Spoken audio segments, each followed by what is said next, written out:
ప్రైజ్లా దేవుని శ్రేష్టమైన నామమునకు మహిమ కలుగునుగాక. ప్రభు నామమున మీ అందరికీ హృదయపూర్వక వందనాలు. ఈ ఉదయకాలము దేవుని వాక్యాన్ని విందాం. తెస్సలోనీలకు రాసిన 2వ పత్రిక 3వ అధ్యాయము 5వ వచనము.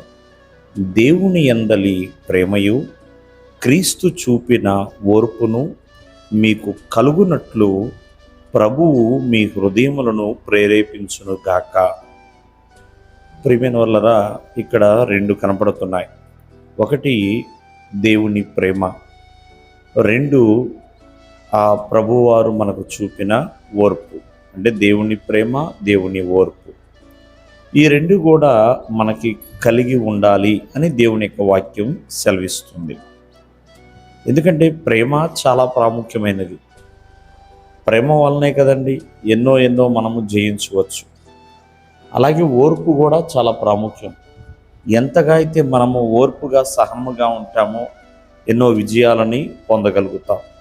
ఉదాహరణగా చెప్పాలంటే ఓర్పు వలన ఎన్నో పొందుకోవచ్చండి. ఓర్పు కలిగి ఉండాలి. ప్రతి మనిషికి కూడా ఓర్పు ఎన్నో నేర్చుకునేలా చేస్తుందండి. కావున ఈ ఉదయకాలం ముందు ఆలోచించండి, ఓర్పు కలిగి ఉండాలి అని ఎందుకు దేవుని యొక్క వాక్యం సెలవిస్తుంది. ఓర్చుకోవటం వల్ల ప్రియమైన వాళ్ళరా ఎన్నో సాధించవచ్చండి.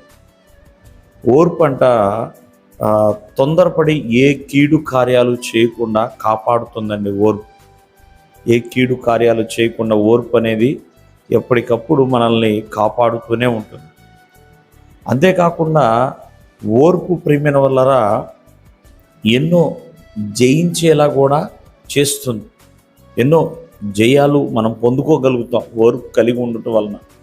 ఉదాహరణగా చెప్పాలంటే సాతాను పైన ఆనాడు యోబు విజయాన్ని చూడగలిగాడంటే ఓర్పుతోనే, ఆ బాధను భరిస్తూ.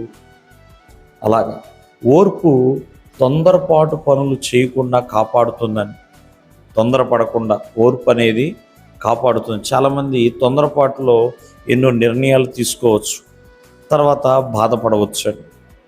అందుకనే దేవుని ప్రేమ, దేవుని ఓర్పును మనం కలిగి ఉండాలి అని ఈ రోజున దేవుని యొక్క వాక్యం సెలవిస్తుంది. ఎంతమంది ఓర్పు కలిగి ఉన్నారు కాబట్టి ఎన్నో శోధనల నుండి, శ్రమల నుండి వాళ్ళు బయటపడుతున్నారండి. కావున ఓర్పు మనము కలిగి ఉండాలి. ఓర్పు కలిగి ఉంటే అన్నీ సాధ్యమే. దేవుడు మిమ్మల్ని ఆశీర్వదించునుగాక. ఆమేన్.